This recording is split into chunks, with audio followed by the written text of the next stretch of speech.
What's up, guys? Welcome back to Roensch Capital Charts. Today we're taking a look at SoundHound AI stock, ticker symbol SOUN, on a variety of time frames in anticipation of the next trading day, Monday, March 4th.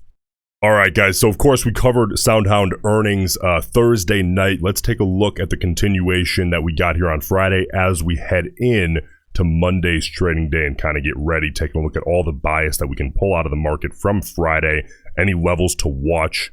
In case you're new here and you haven't done so yet, please subscribe to the channel. My goal is to hit 5K subs by market open on Monday, and it's not going to happen without your guys' help, so I appreciate you climbing aboard. Let's get into it.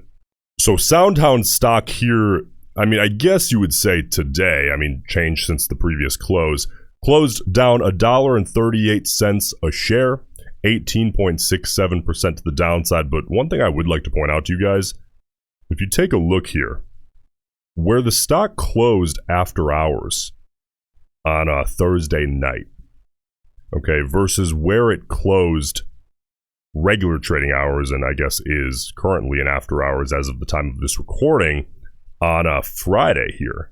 We actually closed higher than we did earnings night after hours, if that makes sense.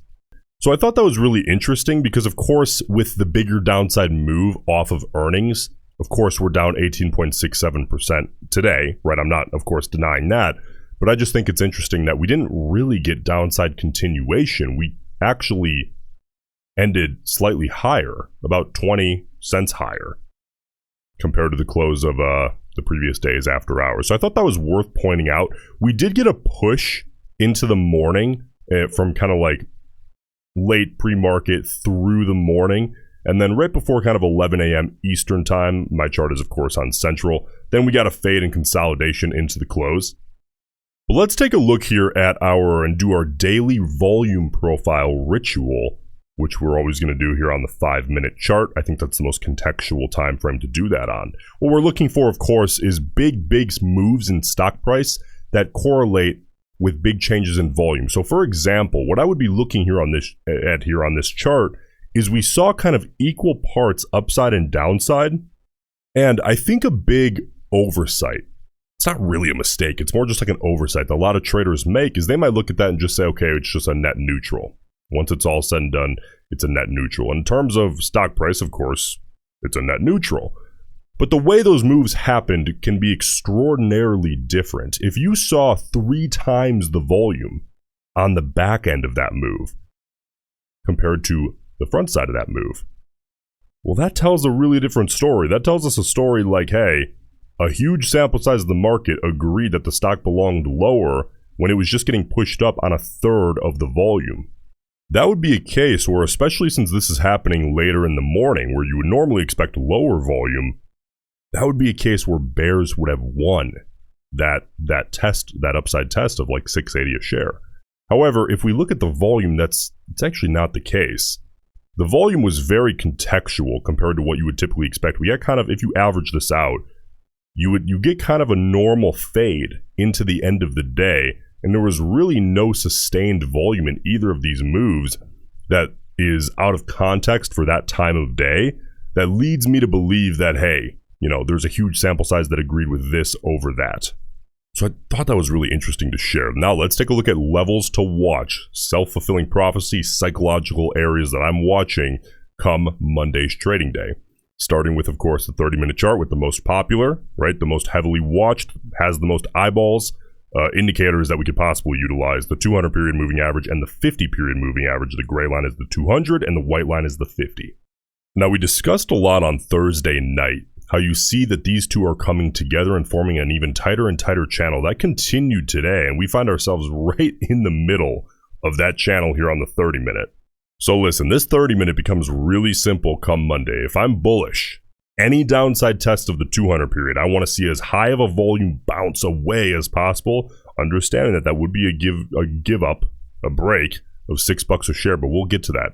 Any test of the 200 period, as high volume pull away as possible. Really what I want to see as a bull is a high volume break up through, busting up through the 50 period, a retest of it, and a pull away on anything but lower than average volume, to me, would be acceptable. If I'm a bear here, this chart is a mirror. It's essentially the exact opposite. Any upside test, I want to see a hard rejection on high volume. Any downside test, I want to see a hard break on high volume, retest, claim as resistance, right? And then hard fade away. Anything above, below average volume for me would do if I were a bear on SoundHound stock heading into Monday. Now, let's take a look at the 4 hour and see if we get anything a little different here. That 30 minutes, kind of an interesting chart. You know, the 4 hour is one of those charts where I'm looking at it and I'm like, okay, well, the nearest thing that we can even consider is going to be the 50 period, and it's 17.6% away because it's going to, you know, catch up more slowly because it's on the 4 hour chart. The longer time frame you go, the longer the any indicators, the moving averages in particular, the more they're going to take their time to catch up. And we, of course, got a big upside move in SoundHound just recently, so this is taking its time.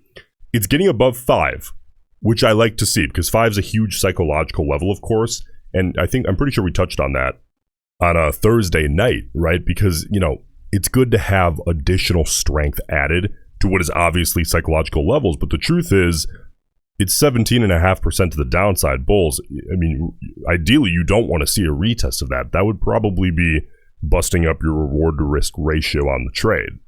So if I'm a bull looking at the 4 hour chart, my primary concern is just get this 50 period up, moving upside as quickly as possible.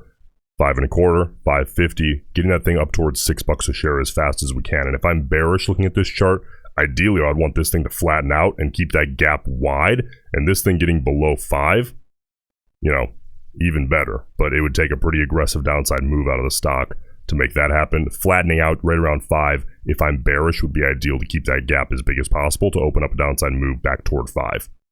Now, let's move on to the most important chart of all, which is always going to be the daily. The only reason this is the most important is because it has the most eyeballs, right? To me, my opinion, this is all a self-fulfilling prophecy. I would not want it any other way, but we have to study the psychology of these charts if that's the way we're going to look at things. The daily is painting the most obvious picture by far. These moving averages are completely irrelevant right now. The nearest one is below 265 a share. All right, it would be, I mean, that would be a heck of a drop. But listen, you show this chart to anyone on the street with somewhat of an understanding of how candle wicks look, how a stock chart looks, what are they going to tell you is important? A lot of them are probably going to point out $5 a share. Some might start looking at $8 a share. But you say, well, what's the most obvious story for like really short term? Monday, right? I think a lot of them are going to say, well, I would think the whole dollar of 6 would be important. That's the story here. If I'm a bull, listen, I don't want to give up 6 ideally, right? You know, we made our move downside from about, you know, you see the high of this candle here, up towards 750, then earnings kind of tank us off, right? But if we could hold 6, that would be absolutely ideal. It would give us a nice base to maybe bounce back upside towards 650, head back up towards 7, as long as we can hold 6 on high volume, okay? If I'm a bull, I'm moderately happy about that. Now, bears. This chart is extremely simple for you guys. Hard downside break through 6, because if you're a bear, what are you really eyeing up? $5 a share. If you're bearish, you want SoundHound back below $5 a share, because the truth is, it's such an obvious psychological level that would be discouraging to a lot of bulls. And if you're a bear, you want to discourage as many bulls as possible, right? And if you're a bull, what do you want to do? You want to discourage as many bears as possible. How do you do that if you're a bull?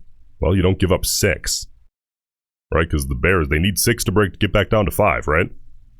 Now, implied volatility, let's just take a quick look. As discussed on, Thursday night before IV updated here on Friday, we discussed that it's likely to see some IV crush. It's going to happen the majority of time off of earnings, right? It makes logical sense as the options traders have no need to price in additional expected volatility because there's not, an immediate catalyst to the degree of earnings. And we got that. It went from about 248, IV sitting today at about 169%. So if you did see some changes in your contracts that you're having trouble understanding, they don't really match your delta, they don't really match the theta decay expectation, there's your culprit. That dump off an IV right there. Really important to understand implied volatility when you're trading options and utilize it to the best of your ability, because it can actually be a great hindrance, or it can be a really big benefit in your options trading. It's highly important. Now let's take a look at the options bias here on SoundHound from Friday. Okay, we got 367,000 total contracts. That's a good sample size. 229,000 of those were calls and 138,000 of those were puts. So we are seeing a pretty heavy call side bias on Friday as traders position themselves heading into Monday. Short-term bias, right? The short-term speculators, if we break this down by time frame, the 0 to 20 delta range saw 41,000 calls and 52,000 puts. So what's interesting there is we actually are seeing a slight put side bias from the short-term speculators, but it's not overwhelming by any means. Again, 41,000 calls, 52,000 puts. But then interestingly, every other delta range, right, is leaning to the call side. So here you have like really far out of the money, and then the 21 to 40 is just out of the money. 41 to 60 is kind of at the money, right? 61 to 80 is in the money, and 81 to 100 is deep in the money. 21 to 100 delta, all leaning to the call side. It's just those very, very far out of the money, on average, much more short-term contracts that are leaning slightly to the put side. But the overall ratio, as a result of all of these put together, is still leaning pretty heavily to the call side. If you got value out of this video, please subscribe to the channel, jump aboard, help me reach my 5K goal of subscribers by market open on Monday. I appreciate you, and I'll see you next week.